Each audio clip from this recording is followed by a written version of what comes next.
इसके बाद भी डिस्प्यूट हल नहीं होता तो ये कानून इसके बाद अपने दरवाजे बंद कर लेता है और फिर जो दरवाजे ओपन होते हैं वो होते हैं हाई कोर्ट के। और ये याद रखें, ये वकला हजरात के लिए भी है जो कि नए वकील अगर बन रहे हैं, कि इस कानून में सिविल प्रोसीजर कोड जिसे कहते हैं सीपीसी, वो अप्लाई नहीं होता। अस्सलाम वालेकुम, वेलकम टू फारूकी व्लॉग्स। आज का जो वीडियो है वो लीगल सीरीज से रिलेटेड है। मेरे जो लीगल सीरीज में एक वीडियो अभी फिलहाल मौजूद है और मैंने सोचा कि इसमें इजाफा होना चाहिए और काफ़ी लोगों ने मेरे लास्ट वीडियो को सराहा था। आज का जो टॉपिक है वो आर्म्स एंड एमुनेशन और वेपन्स और असलहे से नहीं रिलेट करता, क्योंकि ये लीगल सीरीज है तो इसके अंदर मैं वो मामलात को डिस्कस करूंगा जो कि आज के माशरे में बहैसियत एक वकील मैंने बहुत ज़्यादा एक्सपीरियंस किए हैं, लोगों को देखा है, प्रोसिक्यूट किए हैं, उनको जो है प्लीड किया है उन मैटर्स को। तो जो मामलात जिन लोगों के साथ होते हैं अनफॉर्चुनेट होते हैं ये, और लेकिन चूंकि माशरे की एक हकीकत है ये, तो जानना हर एक को ज़रूरी है। और आज का जो वीडियो है वो ख़ास तौर पे जो जैसे ख़वातीन हैं उनको ही मैं अगर आप देखें तो वो ये उनसे ही ज़्यादा कंसर्न है। मामला जो है आज का जो टॉपिक है वो ये है कि इस्लाम में जो खुला का तस्वुर है वो कानूनन कैसे उस पर अमल दरामद होता है, किन सूरतों में खुला ली जा सकती है और किन सूरतों में खुला और तलाक, इसमें जो एक कशाकश चलती है खानदानों के दरमियान, किन सूरतों के अंदर कौन सी चीज बेहतर होती है। तो हमारा जो कानून है वो, मैं स्पेसिफिक कानून के ऊपर नहीं आ रहा है क्योंकि देखें, एक वकील को तो पता होना चाहिए कि कौन से सेक्शन अप्लाई हो रहे हैं, 7 अप्लाई हो रहा है, 8 अप्लाई हो रहा है, सेक्शन किस कानून का अप्लाई हो रहा है, आपके मुस्लिम फैमिली लॉ ऑर्डिनेंस है वो अप्लाई हो रहा है या कौन सा कानून अप्लाई हो रहा है।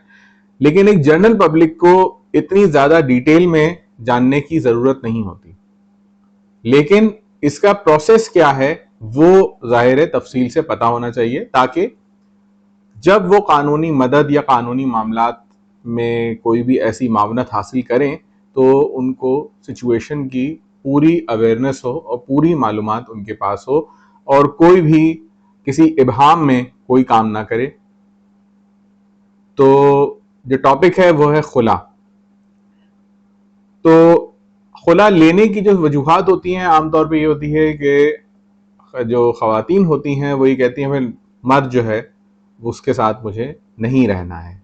और चूंकि इस्लाम में मैरिज जो है, शादी जो है वो एक सोशल कॉन्ट्रैक्ट है, ये क्रिश्चियन लॉ की तरह सेक्रेमेंट नहीं है, या हिंदू जो हैं, हिंदू लॉ जो हैं उनके तहत ये ऐसा नहीं होता कि जिसके साथ शादी कर ली अब अर्थी तक उसके साथ ही रहना है। वो कहते हैं ना, अर्थी उठेगी तो उसी घर से उठे, और इस तरह की बातें कही जाती थी। हमारे माशरे में भी ये चीज़ें चली आई, लेकिन इस्लाम में ज़ाहिर है ये दीन कामिल है हमारा, तो इसमें जो है अल्लाह ने जो निज़ाम अता किया है वो यही है कि आपकी जो मैरिज है वो एक कॉन्ट्रैक्ट है, और कॉन्ट्रैक्ट जो होता है वो किसी भी वक्त तोड़ा भी जा सकता है, कॉन्ट्रैक्ट को एक अच्छे तरीके से ख़त्म भी किया जा सकता है।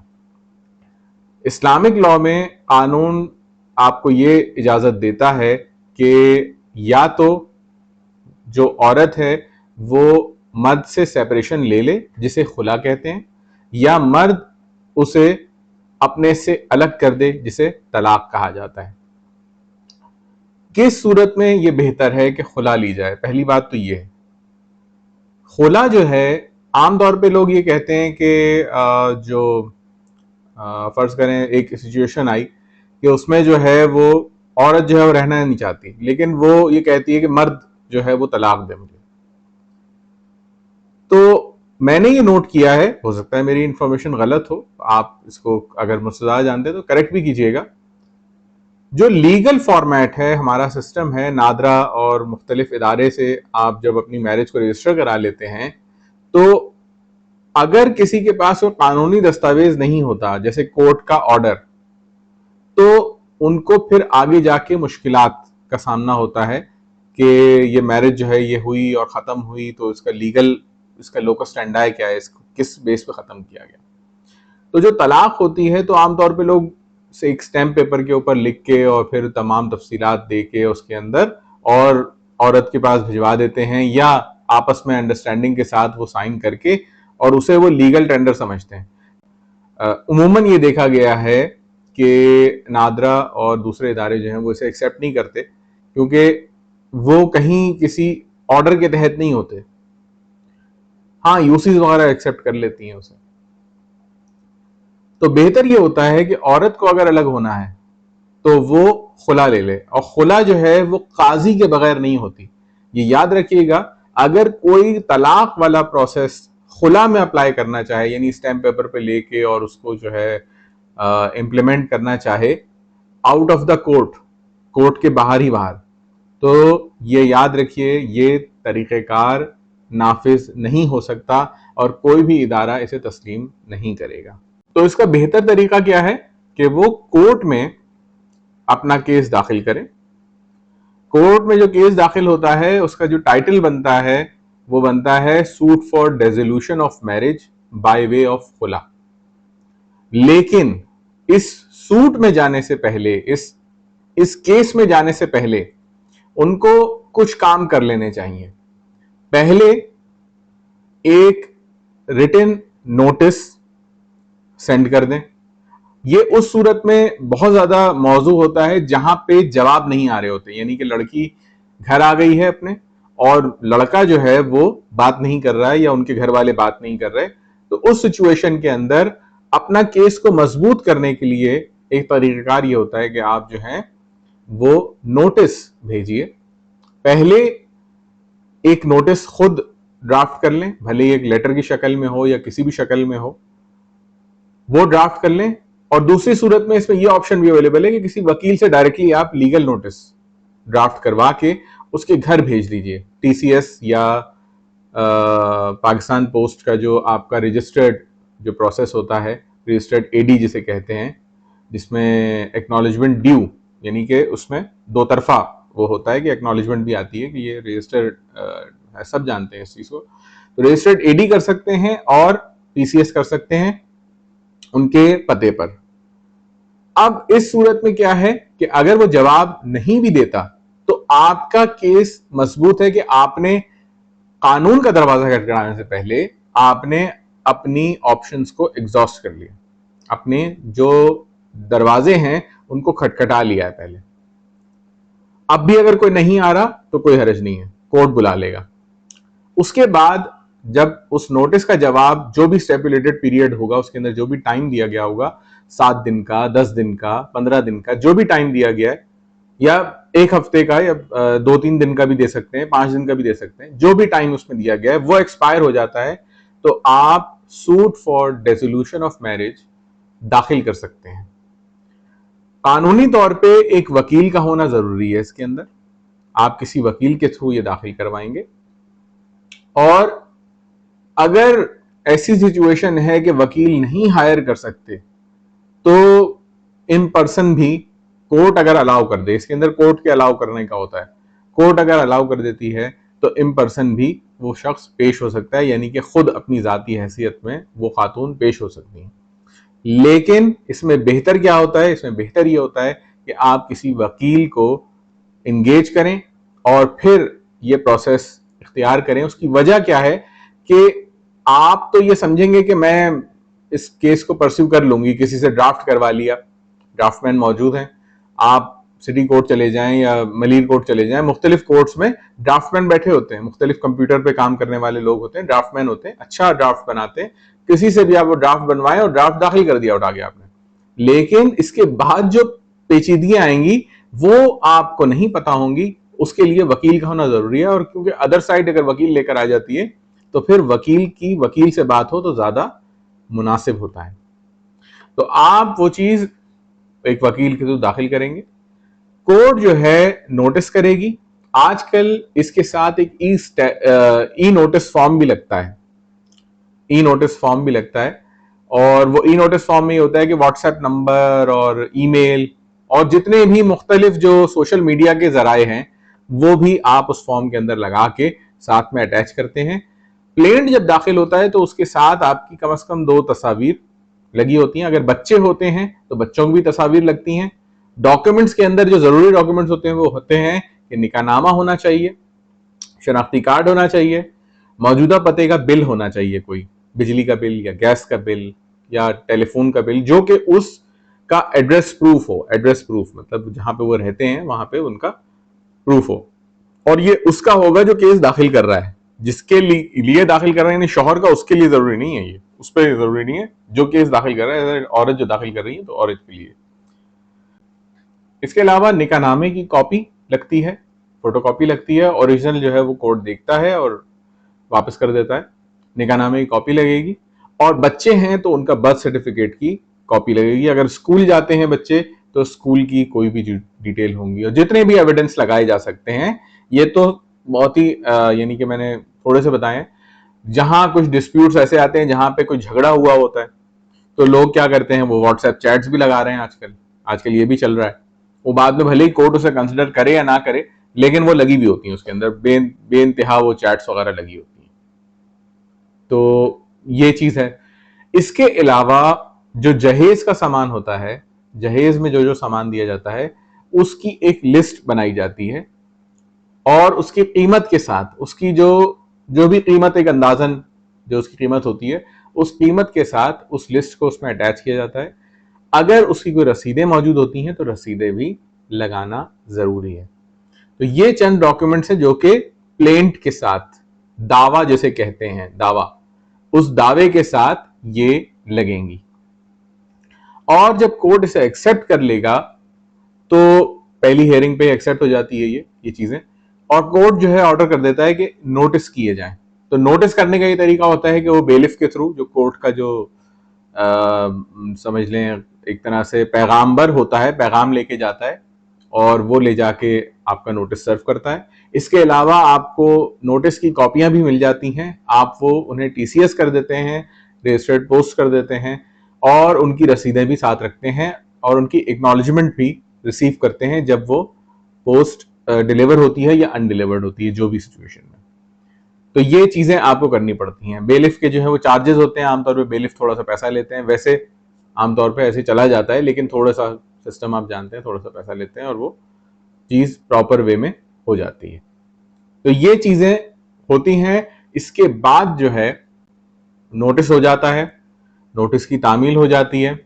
अगर नोटिस रिसीव हो गया और पार्टी आ गई, अदर साइड आ गई, डिफेंडेंट बन के आ गई, तब कोर्ट उन्हें इजाजत देता है कि वो अपना WS, रिटन स्टेटमेंट, या उर्दू में जिसे कहते हैं जवाब दावा, वो दाखिल करे। आपने दावा किया और उन्होंने जवाब दावा दाखिल किया।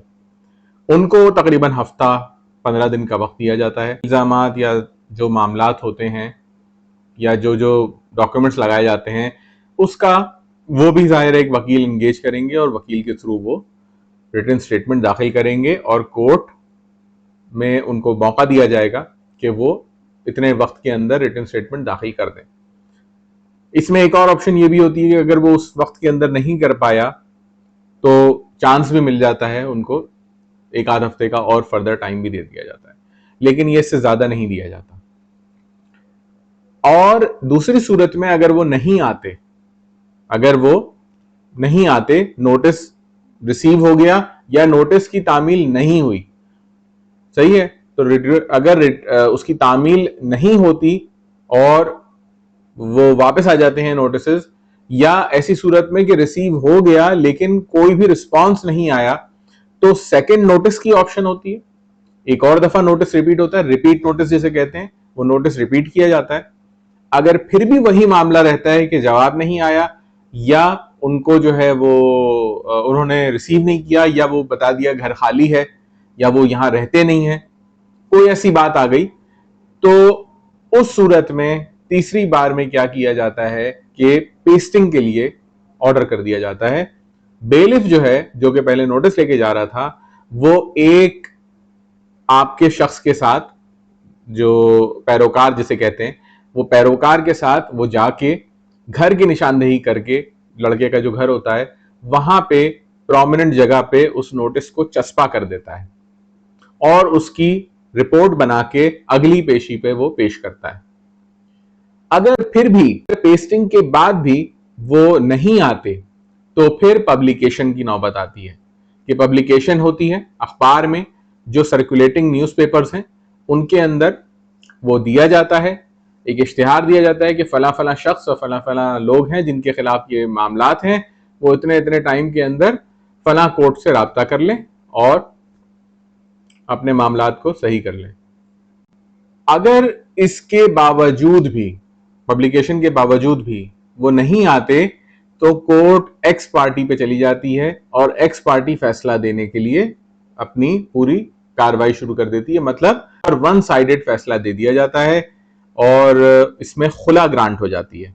बाकी चीजें जो मेंटेनेंस हो गई और जितनी भी चीजें होती हैं, अगर मेंटेनेंस क्लेम की गई है तो मेंटेनेंस हो गई, नान नफका जिसे कहते हैं, या मुख्तलिफ और चीजें होती हैं जो कि जैसे जहेज का सामान है, इस तरह की चीजें, तो इसका ऑर्डर भी लड़की के हक में आ जाता है और वो उस वक्त इम्प्लीमेंट होगा जब अदर साइड मौजूद होगी या जो भी मामलात होंगे, लेकिन एक्स पार्टी फैसला पूरा का पूरा हक में आ जाता है आमतौर पे।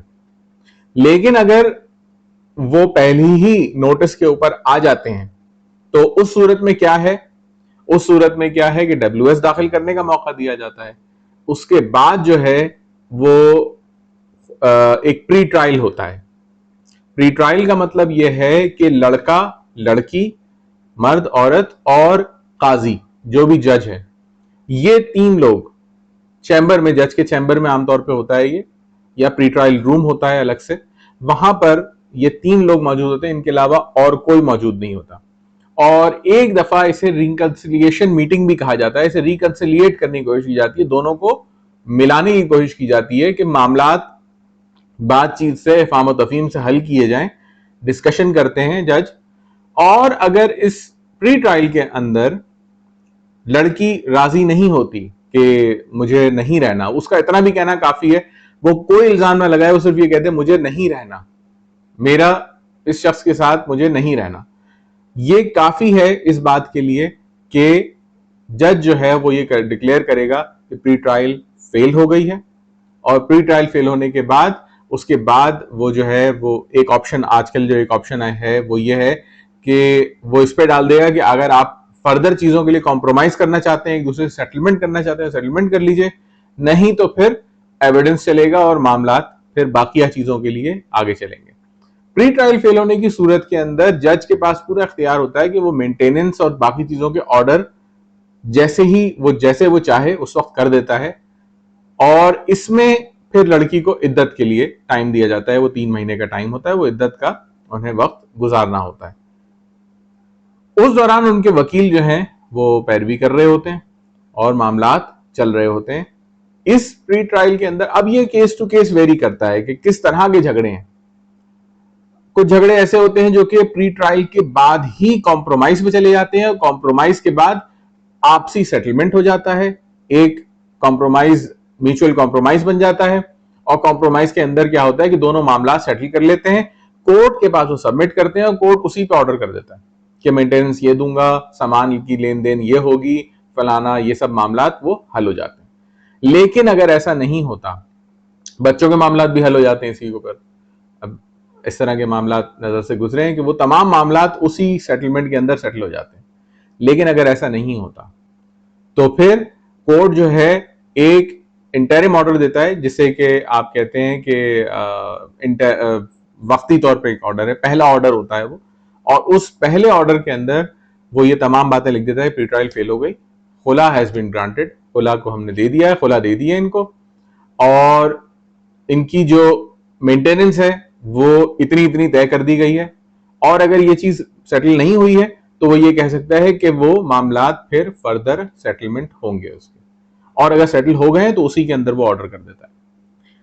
लेकिन अब अगर ये मामला तय नहीं हुए तो फिर क्या होगा, एविडेंस चलेगा। फिर कोर्ट जो है वो बाकायदा प्रोसेस चलाएगी कि इसमें एविडेंस आए और एग्जामिनेशन होगा, विटनेस ला सकते हैं, वो सामान के ऊपर झगड़ा हो सकता है कि सामान ये नहीं था, ऐसा था, वैसा था, इस तरह की बातें हो सकती हैं, लिस्ट झूठी है। तो इसके लिए भी मुख्तलिफ साइटेशंस हैं, मुख्तलिफ चीज़ें हैं। अब वो तमाम चीज़ें तफसील से बताऊंगा तो बहुत लंबा वीडियो हो जाएगा, पूरा कानून की एक यानी कि लोग फिर बोर हो जाएंगे। तो उससे बेहतर ये है कि मैं सरसरी तौर पे इन चीज़ों को कवर करूं। तो इसके बाद वो एविडेंस चलेगा और एविडेंस चलने के बाद क्रॉस एग्जामिनेशन होगा। क्रॉस एग्जामिनेशन दोनों आपस में जो है वो गवाहान जो है उनका क्रॉस लिया जाएगा, एग्जामिनेशन चीफ होगा, ये सब चीज़ें होंगी। इसके बाद जब प्री ट्रायल का मामला हो गया, ये सब चीज़ें हो गई, इसके बाद इशूज सेटल होंगे कि अब इश्यूज क्या हैं। वो इश्यूज फ्रेम होंगे और फ्रेम होने के बाद जो है वो फिर evidence, examination, cross examination, examination इसका एविडेंस के तमाम मामलात वो सब हल होंगे और इसके बाद जो फाइनल ऑर्डर आएगा या डिक्री आएगी वो जो है वो फाइनल कहलाएगी। इसके अंदर वक्त लगता है।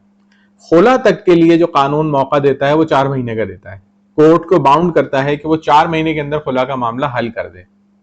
आमतौर पे ये मामलात इसके अंदर हल हो जाते हैं, लेकिन एक आध महीना अगर ऊपर हो जाए तो कोई हर्ज नहीं है उसमें। वो छुट्टियां आ गई बीच में, जून जुलाई की छुट्टी आ गई, कुछ आ गई, इस वजह से डिले हो रहा है तो कोई ऐसी बात नहीं है। लेकिन आमतौर पे 2 से 3 महीने के अंदर ये मामलात हल हो जाते हैं, खुला तक कम से कम चलाया जाता है। लेकिन बाकी के मामलात जो है उसका कोई टाइम लिमिट कानून में नहीं दिया गया। और ये याद रखें, ये वकला हजरात के लिए भी है जो कि नए वकील अगर बन रहे हैं, कि इस कानून में सीपीसी ज़ाब्ता जो दीवानी है आपका, जो सिविल प्रोसीजर कोड जिसे कहते हैं सीपीसी, वो अप्लाई नहीं होता। तो कोई भी शख्स कोशिश करे कि 151 की एप्लीकेशंस ना लगाए। ये वकला के लिए मैं खास तौर पे जो नए वकला हैं उनको मैं एक इजाफी टिप दे रहा हूँ कि वो इसमें एप्लीकेशंस ना लगाएं। स्टेटमेंट्स चल जाती हैं लेकिन एप्लीकेशंस ना लगाएं। तो अब जो है वो मामला सेटल होते हैं और फिर उसके बाद कोर्ट जो है वो फाइनल डिक्री देती है और ये सूट जो है वो अपने मंतकी अंजाम तक पहुंचता है। अब इसके बाद क्या हल है, अगर कोई पार्टी राजी नहीं होती, जैसे कि लड़की राजी नहीं हो रही किसी मामले पे कि मेंटेनेंस बहुत कम लगा दी है या सामान के ऊपर कोई डिस्प्यूट है, यही चीज लड़का अगर लगा दे कि मेंटेनेंस बहुत ज्यादा लगा दी है या सामान पे कोई डिस्प्यूट है, तो वो अपील में भी जा सकता है और वो डीजे के पास अपील लगती है जो कि एडीजे के पास चली जाती है, यानी कि डिस्ट्रिक्ट जज के पास लगती है और वो ट्रांसफर हो जाती है किसके पास, एडिशनल डिस्ट्रिक्ट जज के पास, और वहां पे ये अपील चलती है, फैमिली अपील कहलाती है ये। और अगर इसके बाद भी डिस्प्यूट हल नहीं होता तो ये कानून इसके बाद अपने दरवाजे बंद कर लेता है और फिर जो दरवाजे ओपन होते हैं वो होते हैं हाई कोर्ट के। हाई कोर्ट में कॉन्स्टिट्यूशनल पिटीशन के थ्रू आप या वो जो अग्रीव्ड पार्टी है वो दरवाजा खटखटा सकती है। और अगर जो पार्टी जिसको जो मुतमईन है वो उस दौरान में एग्जीक्यूशन भी लगा सकती है 30 दिन के बाद, तकरीबन 30 दिन गुजार लें, अपील का टाइम गुजार लेते हैं लोग, फौरन भी लगाई जा सकती है। लेकिन बेहतर ये होता है कि अपील का टाइम गुजार लें और अपील के बाद जो है वो एग्जीक्यूशन लगा दें, जो कि फैमिली एग्जीक्यूशन होती है। और उसमें कोर्ट जो है उससे इजाजत ली जाती है कि आप सामान उठवाना है या नान नफे का करना है, तो वो प्रोसीजर्स फिर डील होते हैं। इतनी तफसील में तो वकीलों के लिए ही ज्यादा बेहतर रहेगा, आम आवाम के लिए इतना जानना शायद मेरी नजर में जरूरी नहीं है। इससे ज्यादा अगर तफसील चाहिए तो फिर वकील से आपको खिदमत हासिल करनी पड़ेगी। आज का वीडियो काफी तवील रहा, लेकिन ये मेरा लीगल सीरीज का वीडियो है तो इसमें जाहिर है कानूनी मामलात पे हम कंप्लीट डिस्कशन कर रहे हैं और ये मामला उम्मीद है कि आप लोगों को इससे काफ़ी फ़ायदा मिलेगा और अल्लाह ना करे किसी घर में ऐसे मामलात हों। लेकिन चूंकि ये मामलात अमूमन हो रहे हैं, होते रहते हैं, तो आपको ये वीडियो हेल्पफुल होगा इंशाल्लाह। आज के लिए मुझे इजाज़त दीजिए। अगर चैनल को आपने सब्सक्राइब नहीं किया है तो सब्सक्राइब कर लीजिएगा। कमेंट्स में ज़रूर आगाह कीजिएगा अगर कोई गलती हुई हो, मैं वेलकम करता हूँ, और गलती हुई है तो मैं उसकी तस्हीह भी कर लूँगा। और अगर वीडियो को इस काबिल समझिए कि लाइक और शेयर करना चाहें तो ज़रूर कीजिएगा, आपकी बहुत ही नवाजिश होगी। आज के लिए इजाज़त दीजिए, इंशाअल्लाह अगली किसी वीडियो में मुलाकात होगी। अल्लाह हाफ़िज़।